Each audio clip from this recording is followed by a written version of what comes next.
ನಮಸ್ಕಾರಗಳು. ನಾನು Basavaraj sir, Kannada active teacher YouTube ಚಾನಲ್ಗೆ ತಮ್ಮೆಲ್ಲರಿಗೂ ಆತ್ಮೀಯ ಸ್ವಾಗತ. ಆತ್ಮೀಯ ವಿದ್ಯಾರ್ಥಿಗಳೇ, ಇವತ್ತಿನ ಒಂದು ವಿಡಿಯೋದಲ್ಲಿ ನಾನು ಸವಿ ಕನ್ನಡ 3ನೇ ತರಗತಿಯ ಒಂದು ಪಠ್ಯಪುಸ್ತಕದಲ್ಲಿಯ 10ನೇ ಪಾಠ ಅಂದರೆ ಮೃಗಾಲಯದಲ್ಲಿಯ ಒಂದು ದಿನ ಈ ಪಾಠದ ಒಂದು ಅಭ್ಯಾಸ ಮತ್ತು ಭಾಷಾಭ್ಯಾಸದ ಚಟುವಟಿಕೆಗಳನ್ನು ನಾನು ಹೇಳಿಕೊಡುವನಿದ್ದೇನೆ. ಅದಕ್ಕಿಂತ ಮುಂಚೆ ತಾವು Kannada active teacher YouTube channel subscribe ಮಾಡ್ಕೊಂಡಿಲ್ಲ ಅಂದರೆ ಈಗಲೇ ಸಬ್ಸ್ಕ್ರೈಬ್ ಮಾಡ್ಕೊಳ್ಳಿ ಮತ್ತು ಬದಿಯ ಬೆಲ್ಲನ್ನು ಒತ್ತಿ ಅಂತ ಹೇಳ್ತಾ ಈ ಒಂದು ಮೃಗಾಲಯದಲ್ಲಿಯ ಒಂದು ದಿನ ಈ ಒಂದು ಅಭ್ಯಾಸದ ಬಗ್ಗೆ ಈಗ ನೋಡೋಣ.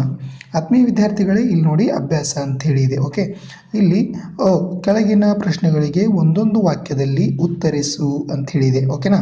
ಇಲ್ಲಿ ಪ್ರಶ್ನೆ 1, ಮಕ್ಕಳು ಮೊದಲು ಏನನ್ನು ಗಮನಿಸಬೇಕೆಂದು ಶಿಕ್ಷಕರು ಹೇಳಿದರು ಅಂಥೇಳಿ ಪ್ರಶ್ನೆ ಇದೆ. ಅದಕ್ಕೆ ಉತ್ತರ, ಸೂಚನಾ ಫಲಕಗಳನ್ನು ಗಮನಿಸಬೇಕೆಂದು ಶಿಕ್ಷಕರು ಹೇಳಿದರು. ಓಕೆನಾ. ಈಗ ಎರಡನೇ ಪ್ರಶ್ನೆ, ಸೂಚನಾ ಫಲಕಗಳೆಂದರೇನು? ಉತ್ತರ, ಸೂಚನೆಗಳನ್ನು ಒಳಗೊಂಡ ಫಲಕಗಳೇ ಸೂಚನಾ ಫಲಕ ಅಂಥೇಳಿ ನೀವು ಬರೀಬೇಕು. ಓಕೆ. ಪ್ರಶ್ನೆ 3, ಶಾಲಾ ವಲಯದಲ್ಲಿದ್ದ ಸೂಚನಾ ಫಲಕದಲ್ಲಿ ಏನೆಂದು ಬರೆದಿತ್ತು? ಉತ್ತರ, ಶಾಲಾ ವಲಯದ ಸೂಚನಾ ಫಲಕದಲ್ಲಿ ಶಾಲಾ ವಲಯ ನಿಧಾನ ಚಲಿಸಿ ಎಂದು ಬರೆದಿತ್ತು. ಪ್ರಶ್ನೆ 4, ಮೃಗಾಲಯ ಎಂದರೇನು? ಉತ್ತರ, ಪ್ರಾಣಿ ಪಕ್ಷಿ ಜಲಚರಗಳನ್ನು ಪ್ರದರ್ಶನಕ್ಕಾಗಿ ಕೂಡಿಟ್ಟಿರುವ ಸ್ಥಳಕ್ಕೆ ನಾವು ಮೃಗಾಲಯ ಅಂತೇಳಿ ಕರಿತೀವಿ. ಓಕೆನಾ. ಇಲ್ಲಿ ಅದರಲ್ಲಿ 2-3 ವಾಕ್ಯಗಳಲ್ಲಿ ಉತ್ತರಿಸಿರಿ ಅಥವಾ ಉತ್ತರಿಸು ಅಂತೇಳಿ ಕೊಟ್ಟಿದ್ದಾರೆ. ಓಕೆ. ಈಗ ಪ್ರಶ್ನೆ 1, ಸೂಚನಾ ಫಲಕವನ್ನು ಏಕೆ ಹಾಕುತ್ತಾರೆ? ಉತ್ತರ, ನಮಗೆ ಯಾವುದೇ ಒಂದು ಮಾಹಿತಿಯನ್ನು ತಿಳಿಸುವ ಸಲುವಾಗಿ ಸೂಚನಾ ಫಲಕವನ್ನು ಹಾಕುತ್ತಾರೆ ಅಂತೇಳಿ ಬರೀಬೇಕು. ಪ್ರಶ್ನೆ 2, ಭಿತ್ತಿಪತ್ರದ ಕುರಿತು ಬರೆಯಿರಿ. ಭಿತ್ತಿಪತ್ರಗಳು ನಮಗೆ ಮಾಹಿತಿಯನ್ನು ಕೊಡುತ್ತವೆ ಹಾಗೂ ಸೂಚನೆಗಳನ್ನು ಹೇಳುತ್ತವೆ ಅಂಥೇಳಿ ನಾವು ಬರೀಬೇಕಾಗತ್ತೆ. ಓಕೆ. ಇವಾಗ ಪ್ರಶ್ನೆ 3, ನೀರನ್ನು ಮಿತವಾಗಿ ಬಳಸಬೇಕು ಏಕೆ ಅಂತೇಳಿ ಪ್ರಶ್ನೆ ಕೇಳಿದ್ದಾರೆ. ಓಕೆ. ನೀರು ಇದು ನೈಸರ್ಗಿಕ ಸಂಪತ್ತು. ಎಲ್ಲ ಪ್ರಾಣಿ ಪಕ್ಷಿ ಹಾಗೂ ವನಸ್ಪತಿಗಳಿಗೆ ಅತ್ಯವಶ್ಯಕವಾದ ಒಂದು ಘಟಕವಾಗಿದೆ. ಅದಕ್ಕಾಗಿ ನಾವು ನೀರನ್ನು ಮಿತವಾಗಿ ಬಳಸಬೇಕು ಅಂತೇಳಿ ಬರೀಬೇಕು ಮಕ್ಕಳೇ. ಓಕೆ. ಈಗ ಪ್ರಶ್ನೆ 4, ಮೃಗಾಲಯದಲ್ಲಿ ನಾವು ಪ್ರಾಣಿಗಳಿಗೆ ಏಕೆ ತಿಂಡಿ ತಿನಿಸು ಕೊಡಬಾರದು ಅಂತೇಳಿ ಪ್ರಶ್ನೆ ಕೊಟ್ಟಿದ್ದಾರೆ. ನಾವು ಉತ್ತರವನ್ನು ಹೀಗೆ ಬರೀಬೇಕು. ಇಲ್ಲಿ ಬರುವವರೆಲ್ಲರೂ ಆಹಾರವನ್ನು ಕೊಡುತ್ತಾ ಹೋದರೆ ಅವುಗಳ ಆರೋಗ್ಯ ಕೆಡಬಹುದು. ಅದಕ್ಕಾಗಿ ತಿಂಡಿ ತಿನಿಸು ಕೊಡಬಾರದು ಅಂಥೇಳಿ ಉತ್ತರ ಬರೀಬೇಕು. ಓಕೆ. ಪ್ರಶ್ನೆ 5, ನೀನು ಇಷ್ಟಪಟ್ಟ ಒಂದು ಸೂಚನಾ ಫಲಕ ಯಾವುದು ಅಂತ ಪ್ರಶ್ನೆ ಮತ್ತು ಏಕೆ ಅಂಥೇಳಿ ಪ್ರಶ್ನೆ ಕೊಟ್ಟಿದ್ದಾರೆ.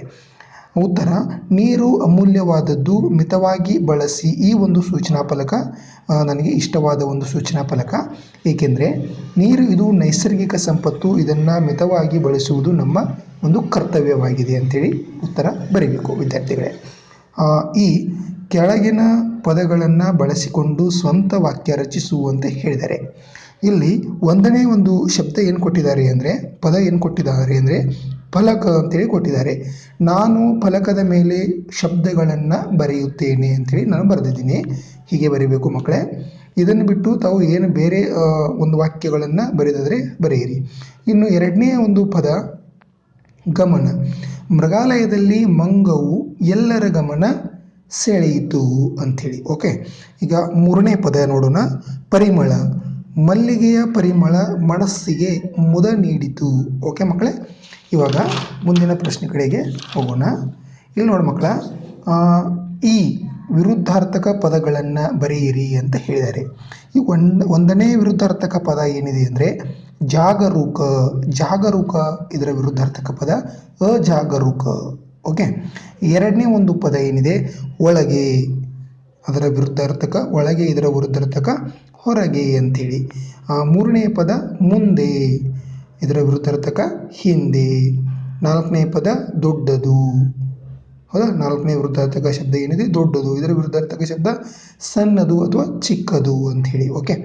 ಇಲ್ಲಿಗೆ ಇದು ಅಭ್ಯಾಸ ಒಂದು ಕ್ರಮ ಮುಗಿಯಿತು. ಇನ್ನು ಸಾಮರ್ಥ್ಯಾಧಾರಿತ ಚಟುವಟಿಕೆಗಳು ಏನನ್ನೋದನ್ನು ನೋಡೋಣ ಮಕ್ಕಳೇ. ಇಲ್ಲಿ ಸಾಮರ್ಥ್ಯಾಧಾರಿತ ಚಟುವಟಿಕೆಗಳು ಚಿತ್ರಗಳನ್ನು ಗಮನಿಸಿ ಸೂಚನೆಗಳನ್ನು ಬರೆ ಅಂತ ಹೇಳಿದ್ದಾರೆ. ಇಲ್ಲಿ ಈಗಾಗಲೇ 4 ಚಿತ್ರಗಳನ್ನು ಕೊಟ್ಟಿದ್ದಾರೆ. ಈ 4 ಚಿತ್ರಗಳನ್ನು ನಾವು ಮೊಟ್ಟ ಮೊದಲು ನೋಡಿ ನಿರೀಕ್ಷಣೆ ಮಾಡಬೇಕು, ಆಮೇಲೆ ಉತ್ತರಗಳನ್ನು ಬರೀಬೇಕು. ಇಲ್ಲಿ 1ನೇ ಚಿತ್ರದಲ್ಲಿ ಏನು ಕಾಣ್ತಾ ಇದೆ ಅಂದರೆ ಇಲ್ಲಿ ಬಸ್ಸು ಇದೆ, ಆ ಇಲ್ಲಿ ಬಸ್ ನಿಲ್ದಾಣ ಇದೆ, ಹೌದಾ. ಇಲ್ಲಿ ಪ್ರಯಾಣಿಕರು ಬಸ್ಸನ್ನು ಏರ್ತಾ ಇದ್ದಾರೆ, ಅಂದರೆ ಹತ್ತುತ್ತಾ ಇದ್ದಾರೆ, ಬಸ್ನಲ್ಲಿ ಒಳಗಡೆ ಹೋಗ್ತಾ ಇದ್ದಾರೆ, ಹೌದಾ. ಇದನ್ನು ನಾವು ಏನು ಸೂಚನೆ ಬರೀಬೇಕು ಇಲ್ಲಿ ಅಂದರೆ ಸಾಲಾಗಿ ಬನ್ನಿರಿ ಅಂತೇಳಿ ಈ ಒಂದು ಚಿತ್ರಕ್ಕೆ ನಾವು ಸೂಚನೆಯನ್ನು ಬರಿತೀವಿ. ಓಕೆ. ಇನ್ನು 2ನೇ ಚಿತ್ರ ಏನಿದೆ ಅಂದರೆ ಇಲ್ಲಿ ಒಂದು ನಲ್ಲಿ ಇದೆ, ಹೌದಾ. ಇಲ್ಲಿ ಒಂದು ಬಕೆಟನ್ನು ಇಟ್ಟಿದ್ದಾರೆ, ಅದು ತುಂಬಿ ಹರಿತಾ ಇದೆ, ನೀರು ತುಂಬಿ ಹರಿತಾ ಇದೆ. ಇದಕ್ಕೆ ಏನು ಬರೀಬೇಕು ಅಂದರೆ ನೀರನ್ನು ಮಿತವಾಗಿ ನಾವು ಬಳಸಬೇಕು ಅಥವಾ ನೀರನ್ನು ಮಿತವಾಗಿ ಬಳಸಿರಿ ಅಂತೇಳಿ ಬರೀಬೇಕು ಆತ್ಮೀಯ ವಿದ್ಯಾರ್ಥಿಗಳೇ. ಓಕೆ.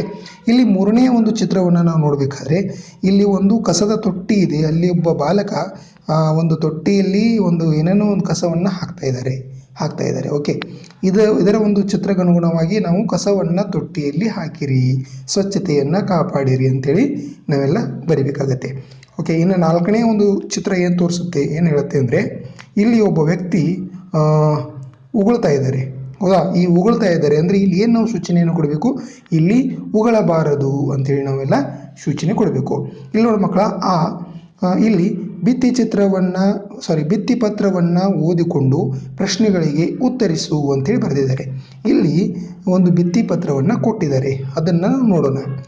ನೀಲಾವರ ಅನನ್ಯ ಚಿಣ್ಣರ ನಾಟಕ ಬಳಗ ಅರ್ಪಿಸುವ ಹಾಸ್ಯಭರಿತ ನಾಟಕ. ಯಾವ ನಾಟಕ? ಗುಡುಗುಡು ಗುಮ್ಮಟ ದೇವರು. ಇಲ್ಲಿ ನೋಡಿ, ನೀಲಾವರ ಅನನ್ಯ ಚಿಣ್ಣರ ನಾಟಕ ಬಳಗ ಅರ್ಪಿಸುವ ಹಾಸ್ಯಭರಿತ ನಾಟಕ ಯಾವುದು? ಗುಡುಗುಡು ಗುಮ್ಮಟ ದೇವರು. ಈ ಒಂದು ನಾಟಕ ಬನ್ನಿ ನೋಡಿ ಆನಂದಿಸಿ ಪ್ರೋತ್ಸಾಹಿಸಿ.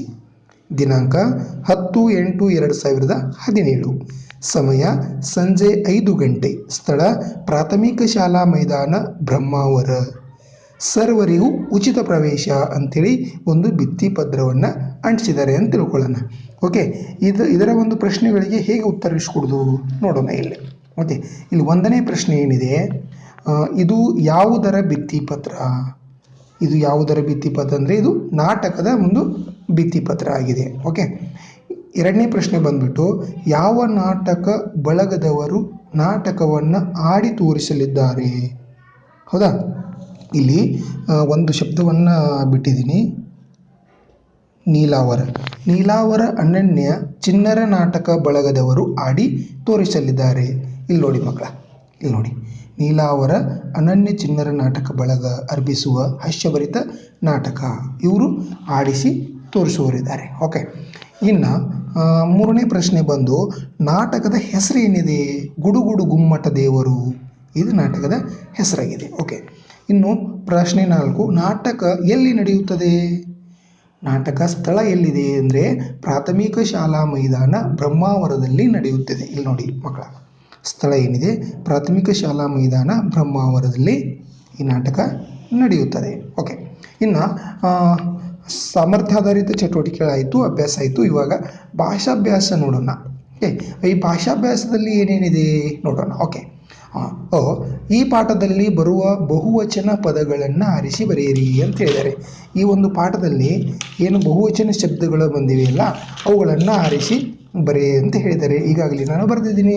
ಇಲ್ಲಿ ನೋಡಿ, ಮಕ್ಕಳು, ಪ್ರಾಣಿಗಳು, ಭಿತ್ತಿಪತ್ರಗಳು, ಚಾಲಕರು, ಪಕ್ಷಿಗಳು, ವೀಕ್ಷಕರು ಇವೆಲ್ಲ ಬಹುವಚನ ಶಬ್ದಗಳಾಗಿವೆ. ಓಕೆ. ಇನ್ನು ನೋಡೋಣ. ಕೊಟ್ಟಿರುವ ವಾಕ್ಯಗಳಲ್ಲಿ ಶೀಘ್ರಗತಿಯಲ್ಲಿ ಹೇಳು ಹಾಗೂ ಗೆಳೆಯರಿಂದ ಹೇಳಿಸು ಅಂತ ಹೇಳಿದ್ದಾರೆ. ಇಲ್ಲಿ ನೋಡಿ, 1ನೇ ಒಂದು ವಾಕ್ಯವನ್ನು ಕೊಟ್ಟಿದ್ದಾರೆ. ನಾನು ಸಾವಕಾಶವಾಗಿ ಹೇಳ್ತೀನಿ, ಆಮೇಲೆ ಶೀಘ್ರಗತಿಯಲ್ಲಿ ಹೇಳ್ತೀನಿ. ನೀವು ಕೂಡ ಏನು ಮಾಡಬೇಕು, ಮೊದಲು ಸಾವಕಾಶವಾಗಿ ಓದಬೇಕು, ಆಮೇಲೆ ಶೀಘ್ರಗತಿಯಲ್ಲಿ ನೀವು ಹೇಳಬೇಕು, ನಿಮ್ಮ ಗೆಳೆಯರಿಗೆ ಕೂಡ ಹೇಳಿಸ್ಬೇಕು. ಓಕೆ. ತರೀಕೆರೆ ಏರಿ ಮೇಲೆ 3 ಕರಿ ಕುರಿಮುರಿ. ತರೀಕೆರೆ ಏರಿ ಮೇಲೆ 3 ಕರಿ ಕುರಿಮುರಿ ಈ ರೀತಿಯಾಗಿ ಹೇಳಬೇಕು. 2ನೇದು, ಅತಳ ವಿತಳ ಸುತಳ ರಸಾತಳ ತಳಾತಳ ಮಹಾತಳ ಪಾತಾಳ. ಅತಳ ವಿತಳ ಸುತಳ ರಸಾತಳ ತಳಾತಳ ಮಹಾತಳ ಪಾತಾಳ ಈ ರೀತಿಯಾಗಿ ಹೇಳಬೇಕು. ಓಕೆ. 3ನೇದು, ಕುದುರೆ ಓಡುತ್ತೆ ಕುಂಕುಮ ಚೆಲ್ಲುತ್ತೆ. ಕುದುರೆ ಓಡುತ್ತೆ ಕುಂಕುಮ ಚೆಲ್ಲುತ್ತೆ. ಓಕೆ. 4ನೇದು, ಅಂಬರದಲ್ಲಾಡೋ ಹುಡುಗ ಅವನ ಕಾಲಾಗ ಬೆಳ್ಳಿ ಕಡಗ. ಅಂಬರದಲ್ಲಾಡೋ ಹುಡುಗ ಅವನ ಕಾಲಾಗ ಬೆಳ್ಳಿ ಕಡಗ, ಅಂಬರದಲ್ಲಾಡೋ ಹುಡುಗ ಅವನ ಕಾಲಾಗ ಬೆಳ್ಳಿ ಕಡಗ. ಈ ರೀತಿಯಾಗಿ ಶೀಘ್ರಗತಿಯಲ್ಲಿ ನಾವು ಹೇಳಬೇಕು. ನಿಮ್ಮ ಗೆಳೆಯರಿಗೆ ಕೂಡ ಹೇಳಿಸಿ, ಅಥವಾ ನಿಮ್ಮ ಮನೆಯಲ್ಲಿ ಅಕ್ಕ ತಂಗಿಯರಿದ್ದರೆ ಅವರಿಗೂ ಕೂಡ ಈ ವಾಕ್ಯಗಳನ್ನು ಅವರ ಮೇಲೆ ಪ್ರಯೋಗ ಮಾಡಿ ಅಂತ ಹೇಳ್ತೀನಿ. ಓಕೆ, ಇನ್ನು ಇಂಥ ವಾಕ್ಯಗಳಿದ್ದರೆ ಏನು ಹೇಳಿದ್ನಲ್ಲ, ಈ ರೀತಿ ವಾಕ್ಯಗಳಿದ್ದರೆ ನಮ್ಮ ಕಮೆಂಟ್ ಬಾಕ್ಸಲ್ಲಿ ಬರೆದು ಕಳಿಸ್ಬೇಕು ಆತ್ಮೀಯ ವಿದ್ಯಾರ್ಥಿಗಳೇ. ಓಕೆನಾ ಮಕ್ಕಳೇ? ಇಲ್ಲಿ ಈ ನೋಡೋಣ, ಮಾದರಿಯಂತೆ ಬದಲಿಸು ಅಂತ ಹೇಳಿದ್ದಾರೆ. ಇಲ್ಲಿ ಮಾದರಿ ಏನು ಕೊಟ್ಟಿದ್ದಾರೆ? ಹಾರು. ಇಲ್ಲೇನು ಕೊಟ್ಟಿದ್ದಾರೆ? ಹಾರುತ್ತಾನೆ, ಹಾರುವನು, ಹಾರಿದನು, ಈ ರೀತಿ ಕೊಟ್ಟಿದ್ದಾರೆ. ಇಲ್ಲಿ ಮಾಡು, ಊದು, ಹಾಡು ಅಂತ ಹೇಳಿದೆ. ಓಕೆ, ಇಲ್ಲಿ ಮಾಡು, ಮಾಡು ಅಂದರೆ ಏನು? ಮಾಡುತ್ತಾನೆ, ಮಾಡುವನು, ಮಾಡಿದನು. ಓಕೆ, ಇನ್ನು ಊದು, ಊದುತ್ತಾನೆ, ಊದುವನು, ಊದಿದನು. ಹಾಡು, ಹಾಡುತ್ತಾನೆ, ಹಾಡುವನು, ಹಾಡಿದನು. ಈ ರೀತಿಯಾಗಿ ಬದಲಿಸಿದ್ದೀನಿ. ಓಕೆ, ಇನ್ನು ಮುಂದೆ ನೋಡೋಣ. ಇಲ್ಲಿ ನೋಡಿ ಮಕ್ಕಳ, ಈ ಏನಿದೆ ಮಾದರಿ ವಾಕ್ಯಗಳನ್ನು ಗಮನಿಸಿ ನೀಡಿರುವ ಶಬ್ದಗಳಿಗೆ ವಾಕ್ಯಗಳನ್ನು ಬರೆ ಅಂತ ಹೇಳಿದೆ. ಇಲ್ಲಿ ಮಾದರಿ ಏನು ಕೊಟ್ಟಿದ್ದಾರೆ? ರಾಜು ಮೃಗಾಲಯಕ್ಕೆ ಹೋಗು, ಇಷ್ಟೇ ಕೊಟ್ಟಿದ್ದಾರೆ. ಇಲ್ಲಿ ವಾಕ್ಯಗಳನ್ನು ಏನು ರಚನೆ ಮಾಡಿದ್ದಾರೆ ಅವರು ನೋಡೋಣ. ರಾಜು ಮೃಗಾಲಯಕ್ಕೆ ಹೋದನು ಅಂದರೆ ಇಲ್ಲಿ ಪೂರ್ಣ ವಾಕ್ಯಗಳನ್ನು ಮಾಡಿದ್ದಾರೆ. ಇಲ್ಲಿ ಕೇವಲ ಕರ್ತೃ ಕರ್ಮ ಕ್ರಿಯಾಪದ ಕೊಟ್ಟಿದ್ದಾರೆ. ಓಕೆ, ಇಲ್ಲಿ ನೋಡೋಣ ಎರಡನೇ ಒಂದು ವಾಕ್ಯವನ್ನು ಹೇಗೆ ರಚನೆ ಮಾಡಿದ್ದಾರೆ. ಇಲ್ಲಿ ಹೋದನು ಅಂತಿದೆ, ರಾಜು ಮೃಗಾಲಯಕ್ಕೆ ಹೋದನು. ಎರಡನೇದು ರಾಜು ಮೃಗಾಲಯಕ್ಕೆ ಹೋಗುತ್ತಾನೆ, ಇಲ್ಲಿ ಹೋದನು, ಇಲ್ಲಿ ಹೋಗುತ್ತಾನೆ. ಮೂರನೇದು ರಾಜು ಮೃಗಾಲಯಕ್ಕೆ ಹೋಗುವನು. ಇಲ್ಲಿ ನೋಡಿ ಬೇರೆ ಬೇರೆ ಕಾಲದಲ್ಲಿ ವಾಕ್ಯಗಳನ್ನು ರಚನೆ ಮಾಡಿದ್ದಾರೆ ಮಕ್ಕಳೇ, ಹೌದಾ? ಇಲ್ಲಿ ನೋಡಿ ನಮಗೆ ಒಂದು ಮಾದರಿಯ ಶಬ್ದಗಳನ್ನು ಕೊಟ್ಟಿದ್ದಾರೆ. ರಾಮ ಹಣ್ಣನ್ನು ತಿನ್ನು ಅಂಥೇಳಿ. ನಾವೇನು ಮಾಡಬೇಕು? ರಾಮ ಹಣ್ಣನ್ನು ತಿಂದನು. ಓಕೆ, ಎರಡನೇದು ರಾಮ ಹಣ್ಣನ್ನು ತಿನ್ನುತ್ತಾನೆ. ಮೂರನೇದು ರಾಮ ಹಣ್ಣನ್ನು ತಿನ್ನುವನು. ಈ ರೀತಿಯಾಗಿ ನಾವು ರಚನೆ ಮಾಡಬೇಕಾಗುತ್ತೆ. ಇನ್ನು ಭಾಷಾ ಚಟುವಟಿಕೆಯಲ್ಲಿ ನೋಡೋಣ. ಭಾಷಾ ಚಟುವಟಿಕೆಯಲ್ಲಿ ಏನಿದೆ? ಆವರಣದಲ್ಲಿರುವ ಪದಗಳಿಂದ ಸೂಕ್ತ ಪದ ಆಯ್ದು ವಾಕ್ಯ ಪೂರ್ಣಗೊಳಿಸು ಅಂತೇಳಿ ಇದೆ. ಓಕೆನಾ? ಇಲ್ಲಿ ನೋಡಿ, ಅನ್ನ ಮಾಡಲು ಏನು ಬೇಕು? ಅಕ್ಕಿ ಬೇಕು. ಅನ್ನ ಮಾಡಲು ಅಕ್ಕಿ ಬೇಕು. ಗೋಡೆಗಳ ಮೇಲೆ ಟಿಂಬಗಳು ಲೊಚಗುಡುತ್ತಿರುತ್ತವೆ. ಏನು ಲೊಚಗುಡುತ್ತಿರುತ್ತವೆ? ಹಲ್ಲಿಗಳು. ಓಕೆ, ದನಗಳನ್ನು ಕಟ್ಟಲು ಟಿಂಬ ಬಳಸುತ್ತಾರೆ, ಹಗ್ಗ ಬಳಸುತ್ತಾರೆ. ಓಕೆ ಮಕ್ಕಳ, 4ರಲ್ಲಿ ಏನು ಕೇಳಿದರೆ 5ರ ಆ ನಂತರದ ಸಂಖ್ಯೆ ಯಾವುದು? 6 ಬರುತ್ತಲ್ವಾ? ಈಗ ಆದಲ್ಲಿಯ ಪ್ರಶ್ನೆಗಳನ್ನು ನೋಡೋಣ. ಕೆಳಗೆ ನೀಡಿರುವ ಅಕ್ಷರಗಳನ್ನು ಸರಿಯಾದ ಕ್ರಮದಲ್ಲಿ ಜೋಡಿಸಿ ಅರ್ಥಪೂರ್ಣ ಪದವನ್ನು ರಚಿಸಿರಿ ಅಂತ ಹೇಳಿದ್ದಾರೆ ಈಗಾಗಲೇ. ಓಕೆ, ಉದಾಹರಣೆಗಾಗಿ ಇಲ್ಲಿ ಲ, ಮೃ, ಯ, ಗ ಅಂದರೆ ಮೃಗಾಲಯ ಅಕ್ಷರಗಳನ್ನು ಸರಿಯಾಗಿ ಕೊಟ್ಟಿಲ್ಲ, ಕ್ರಮವಾಗಿ ಕೊಟ್ಟಿಲ್ಲ, ಅವರು ಹಿಂದ್ಗಡೆ ಮುಂದ್ಗಡೆ ಕೊಟ್ಟಿದ್ದಾರೆ. ಓಕೆ, ಇಲ್ಲಿ ಅವ್ರು ಏನು ಕೊಟ್ಟಿದ್ದಾರೆ? ಮೃಗಾಲಯ ಅಂತೇಳಿ ಬರೆದಿದ್ದಾರೆ. ನಾವು ನೋಡೋಣ, ಇದೇನಾಗುತ್ತೆ? ಶಬ್ದ ಭಿತ್ತಿಪತ್ರ, ಇದು ಸೂಚನಾ ಫಲಕ, ಇದು ಶಬ್ದ ಶಾಲಾ ವಲಯ, ಇದೇನಾಗುತ್ತೆ? ತಿಂಡಿ ತಿನಿಸು, ಇದೇನಾಗುತ್ತೆ? ಹಾಸ್ಯ ಭರಿತ. ಈ ರೀತಿ ಆಗುತ್ತೆ ಮಕ್ಕಳ. ಇನ್ನು ಇದರಲ್ಲಿ ನೋಡೋಣ, ಒಂದೇ ರೀತಿಯ ಆಕೃತಿಯಲ್ಲಿರುವ ಅಕ್ಷರಗಳನ್ನು ಗುರುತಿಸಿಕೊಂಡು ಮಾದರಿಯಂತೆ ಪದ ರಚಿಸು ಅಂತ ಹೇಳಿದ್ದಾರೆ. ಇಲ್ಲಿ ಮಾದರಿ ಏನಿದೆ? ಚಂಪಾಂಜಿ. ಪ್ರಶ್ನೆ ಏನು ಕೊಟ್ಟಿದ್ದಾರೆ ಮೊದಲು ಅದನ್ನು ನಾವು ಗಮನಿಸಬೇಕು. ಒಂದೇ ರೀತಿಯ ಆಕೃತಿಯಲ್ಲಿರುವ ಅಕ್ಷರಗಳನ್ನು ಗುರುತಿಸಿಕೊಂಡು, ಇಲ್ಲಿ ಬೇರೆ ಬೇರೆ ಆಕೃತಿಗಳಲ್ಲಿ ಅಕ್ಷರಗಳನ್ನು ಕೊಟ್ಟಿದ್ದಾರೆ. ಅವರು ಏನು ಕೇಳಿದ್ದಾರೆ? ಒಂದೇ ರೀತಿಯ ಆಕೃತಿಯಲ್ಲಿ ಅಕ್ಷರಗಳನ್ನು ಗುರುತಿಸಿಕೊಂಡು ಶಬ್ದ ಅಥವಾ ಪದವನ್ನು ರಚನೆ ಮಾಡಿರಿ ಅಂತ ಹೇಳಿದ್ದಾರೆ.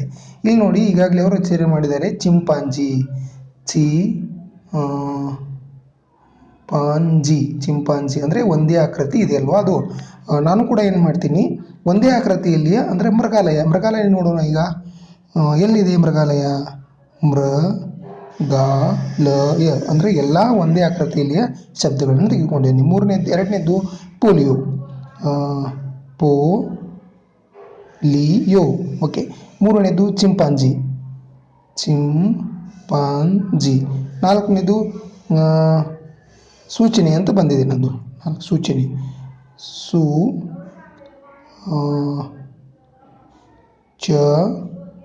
ಓಕೆ ಮಕ್ಕಳ, ಇಲ್ಲಿ ಬರೆದಿದ್ದೀನಿ ಮೃಗಾಲಯ, ಪೋಲಿಯೋ, ಚಿಂಪಾಂಜಿ ಮತ್ತು ಸೂಚನೆ ಅಂತೇಳಿ. ಈ ಅ ಅಕ್ಷರದಿಂದ ಆರಂಭ ಹೋಗುವ ಪದಗಳನ್ನು ಬರೆಯಿರಿ. ಅಳತೆ ಬರೆದಿದ್ದಾರೆ. ನಾನು ಬರೆದಿದ್ದೀನಿ ಅರಸ, ಅರಮನೆ, ಅಂಗಳ, ಅಗಲ, ಅಕಬರ ಅಂತೇಳಿ ಬರೆದಿದ್ದೀನಿ. ಓಕೆ ಮಕ್ಕಳ, ಇವು ಬೇರೆ ಶಬ್ದಗಳು ನಿಮಗೆ ಗೊತ್ತಿದ್ದರೆ ಅವುಗಳನ್ನು ಬರೆದುಬಿಡಿ. ಇನ್ನು ಏನಿದೆ? ಮಾದರಿಯಂತೆ ಕೂಡಿಸಿ ಬರೆ ಅಂತ ಹೇಳಿದೆ. ಮಾದರಿ ಏನು ಕೊಟ್ಟಿದ್ದಾರೆ ಅವರು, ಶಾಲೆ ಪ್ಲಸ್ ಅನ್ನು ಈಕ್ವಲ್ ಟು ಶಾಲೆಯನ್ನು ಅಂತೇಳಿ ಕೊಟ್ಟಿದ್ದಾರೆ. ನಾನೇನು ಬರಿತೀನಿ, ನಾವೇನು ಬರೆಯೋಣ ಇಲ್ಲಿ, ಮನೆ ಪ್ಲಸ್ ಅನ್ನು ಈಕ್ವಲ್ ಟು ಮನೆಯನ್ನು, ಕೀಟಕಿ ಪ್ಲಸ್ ಅನ್ನು ಈಕ್ವಲ್ ಟು ಕಿಟಕಿಯನ್ನು, ಚಾಪೆ ಪ್ಲಸ್ ಅನ್ನು ಚಾಪೆಯನ್ನು, ರಸ್ತೆ ಪ್ಲಸ್ ಅನ್ನು ರಸ್ತೆಯನ್ನು, ಪಕ್ಷಿ ಪ್ಲಸ್ ಅನ್ನು ಪಕ್ಷಿಯನ್ನು. ಈ ರೀತಿಯಾಗಿ ನಾವು ಅಭ್ಯಾಸವನ್ನು ಮಾಡಬೇಕು ಮಕ್ಕಳ. ಮುಂದಿನ ಒಂದು ವಿಡಿಯೋದಲ್ಲಿ ಮಕ್ಕಳ ನಾನು ಪಾಠ 11 ಜಾತ್ರೆಯ ಬಗ್ಗೆ ಪ್ರಶ್ನೋತ್ತರಗಳನ್ನು, ಭಾಷಾ ಅಭ್ಯಾಸಗಳನ್ನು, ಭಾಷಾ ಚಟುವಟಿಕೆಗಳನ್ನು ಹೇಳಿಕೊಡ್ತೀನಿ. ಈ ಒಂದು ವಿಡಿಯೋ ತಮಗೆ ಇಷ್ಟವಾಗಿದ್ದರೆ, ಈ ಒಂದು ವಿಡಿಯೋದಲ್ಲಿ ತಮಗೆಲ್ಲ ಅರ್ಥವಾಗಿದ್ದರೆ ಒಂದು ಲೈಕ್ ಕೊಡಿ.